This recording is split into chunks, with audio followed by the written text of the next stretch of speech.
नमस्कार दोस्तों, आप सभी का आपके अपने यूट्यूब चैनल एजुकेशन नगरी पर आप सभी का स्वागत है।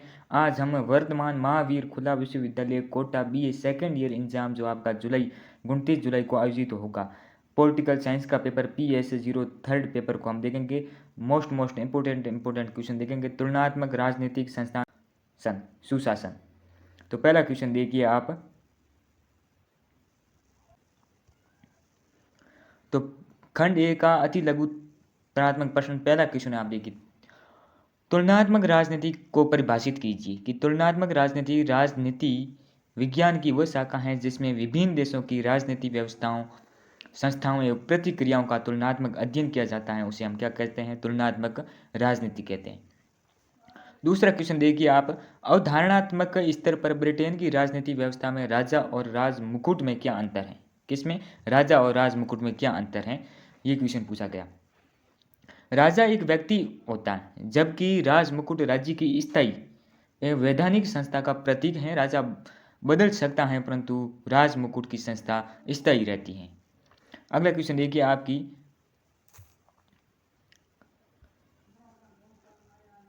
वे कारक तत्व क्या हैं जो आध्यात्मक शासन प्रणाली को स्थायित्व प्रदान करता है? इसका देखिए पहला, निश्चित कार्यकाल, शक्तियों का पृथक्करण, नियंत्रण एवं संतुलन की व्यवस्था, स्वतंत्र न्यायपालिका। अगला क्वेश्चन देखिए आप। किसी भी प्रशासनिक व्यवस्था में नौकरशाही को क्यों महत्वपूर्ण माना जाता है? वेरी इंपॉर्टेंट सवाल। नौकरशाही सरकारी नीतियों को लागू करती है, प्रशासन में निरंतरता बनाए रखती है तथा विशेषज्ञ निष्पक्षता के आधार पर शासन को प्रभावी बनाती है। भारतीय संविधान समवर्ती सूची के प्रशासनिक विषयों के संबंध में कानून बनाने के लिए केंद्र और राज्यों को किस प्रकार अधिकृत करता है? समवर्ती सूची के विषयों पर केंद्र और राज्य दोनों कानून बना सकते हैं। यदि दोनों कानून में टकराव हो तो सामान्यतः केंद्र का कानून प्रभावी होता है।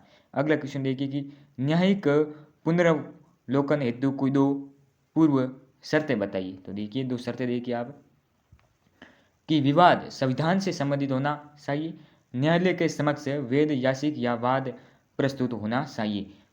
आप देख सकते हैं दो शर्तें, विवाद संविधान से संबंधित और न्यायालय के समक्ष वेद याचिका से संबंधित। अगला क्वेश्चन देखिए, प्रदत्त व्यवस्थापन सिद्धांत का अर्थ समझाइए। किसका? व्यवस्थापन का सिद्धांत देखिए कि वह व्यवस्था जिसमें विधायिका अपनी कुछ कानून बनाने की शक्तियां कार्यपालिका या अन्य अधीनस्थ संस्थाओं को सौंप देती हैं। वेरी इंपॉर्टेंट सवाल। अब देखिए खंड ब लघुत्तरात्मक प्रश्न देखिए कि तुलनात्मक राजनीतिक अध्ययन में आने वाली कठिनाई क्या क्या है। देखिए कठिनाई देखते हैं कि तुलनात्मक राजनीति विज्ञान की वह शाखा है जिसमें विभिन्न देशों की राजनीति व्यवस्था, संस्थाओं, प्रतिक्रियाओं तथा राजनीति व्यवहार की तुलनात्मक अध्ययन किया जाता है। यह अध्ययन अत्यंत उपयोगी होने के साथ साथ अनेक कठिनाइयों से भी घिरा हुआ होता है। प्रत्येक देश की सामाजिक, आर्थिक, सांस्कृतिक, धार्मिक एवं ऐतिहासिक परिस्थितियां अलग अलग होती हैं, जिसमें सही तुलना करना कठिन हो जाता है। विभिन्न देशों की राजनीतिक संस्थाओं, कार्यप्रणाली तथा संवैधानिक व्यवस्थाओं में व्यापक भिन्नता पाई जाती है।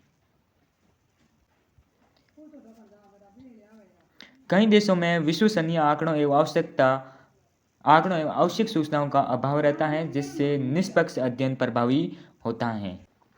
राजनीतिक शब्दों एवं अवधारणाओं का अर्थ सभी देशों में समान नहीं होता है।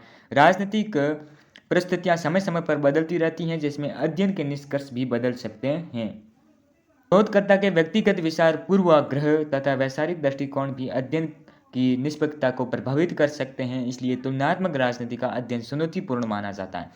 फिर भी ये विभिन्न देशों की राजनीतिक व्यवस्थाओं को समझाने और उनके गुण दोष को मूल्यांकन करने का सबसे प्रभावी माध्यम होता है। अगला तीसरा क्वेश्चन देखिए कि द्वितीय विश्व युद्ध के बाद तुलनात्मक राजनीतिक अध्ययन में किस प्रकार के अंतर देखने को मिलते हैं। देखिए अंतर देखते हैं। द्वितीय विश्व युद्ध के बाद तुलनात्मक राजनीति के अध्ययन में व्यापक एवं महत्वपूर्ण परिवर्तन देखने को मिलते हैं। युद्ध से पहले इसका अध्ययन मुख्यतः संवैधानिक संस्थाओं, शासन की संरचना तथा औपचारिक राजनीतिक व्यवस्थाओं तक सीमित था, लेकिन युद्ध के बाद अध्ययन का क्षेत्र काफी विस्तृत हो गया। व्यवहारवादी दृष्टिकोण के विकास के कारण राजनीतिक व्यवहार, राजनीतिक संस्कृति, राजनीतिक जीकरण, राजनीतिक विकास तथा आधुनिकीकरण जैसे विषयों को विशेष महत्व दिया जाने लगा। अध्ययन केवल विकसित देशों तक सीमित न रहकर विकासशील देशों तक भी विस्तृत हुआ। चौथा क्वेश्चन देखिए, ब्रिटेन और जापान जैसे लोकतांत्रिक देशों में राजपद को क्यों बनाए रखा जा रहा है? कि ब्रिटेन और जापान जैसे लोकतांत्रिक देशों में राजपद क्यों बनाए रखा जा रहा है? ब्रिटेन और जापान विश्व के प्रमुख लोकतांत्रिक देश है। कैसे देश हैं? लोकतांत्रिक देश हैं जहां वास्तविक शासन जनता द्वारा निर्वाचित सरकार के हाथों में होता है। इसके बावजूद इन देशों में राजपद को आज भी बनाए रखा गया है। इसका प्रमुख कारण ये है कि राजा या सम्राट राष्ट्रीय एकता, परंपरा तथा सांस्कृतिक विरासत का प्रतीक माना जाता है। वह राजनीतिक दलों से ऊपर रहकर पूरे राष्ट्र यानी देश को प्रतिनिधित्व करता है। क्या करता है? प्रतिनिधित्व करता है और संविधान के अनुसार केवल औपचारिक तथा सांकेतिक कार्य करता है। राजपद शासन व्यवस्था में निरंतर और स्थिरता बनाए रखने में भी सहायक होता है। संकट के समय राजा या सम्राट जनता के लिए एकता और विश्वास का केंद्र बनता है। इसके अतिरिक्त राज परिवार इन देशों के इतिहास, संस्कृति और राष्ट्रीय पहचान से जुड़ा हुआ है, इसलिए जनता भी इस सम्मान की दृष्टि से देखती है। आधुनिक लोकतंत्र में राजपद का राजनीतिक महत्व कम अवश्य हो गया है, परंतु इसका संवैधानिक, सांस्कृतिक और प्रतीकात्मक महत्व आज भी बना हुआ है। यही कारण है कि ब्रिटेन और जापान जैसे लोकतांत्रिक देशों में राजतंत्र को समाप्त करने के बजाय संवैधानिक रूप में बनाया जा रहा है या रखा गया है। अगला क्वेश्चन देखिए कि अमेरिका में नियंत्रण एवं संतुलन सिद्धांत से आप क्या समझते हैं? ऐसा क्यों कहा जाता है कि आधुनिक समय में इसका ह्रास हो रहा है, यानी कि कमी हो रही है? आप देख सकते हो इसका आंसर कि अमेरिका में शासन व्यवस्था शक्तियों को अलग तथा नियंत्रण एवं संतुलन के सिद्धांत पर आधारित है। किस पर आधारित है? अलग यानी पृथक्करण और नियंत्रण पर आधारित है। इस सिद्धांत के अनुसार सरकार के तीनों अंग जैसे कि विधायिका, कार्यपालिका और न्यायपालिका, कौन कौन से? विधायिका, कार्यपालिका और न्यायपालिका स्वतंत्र रूप से कार्य करते हैं, लेकिन प्रत्येक अंग को दूसरे अंगों की शक्तियों पर नियंत्रण रखने को अधिकार भी प्राप्त है। नियंत्रण रखने का अधिकार तीनों के पास में है। इसका उद्देश्य किसी एक अंग को अत्यधिक शक्तिशाली बनने से रोकना तथा नागरिकों के अधिकारों और लोकतंत्र की रक्षा करना है। उदाहरण के लिए राष्ट्रपति कांग्रेस द्वारा पारित विधेयक पर वीटो लगा सकता है, जबकि कांग्रेस राष्ट्रपति के वीटो के विशेष बहुमत से निरस्त कर सकती है।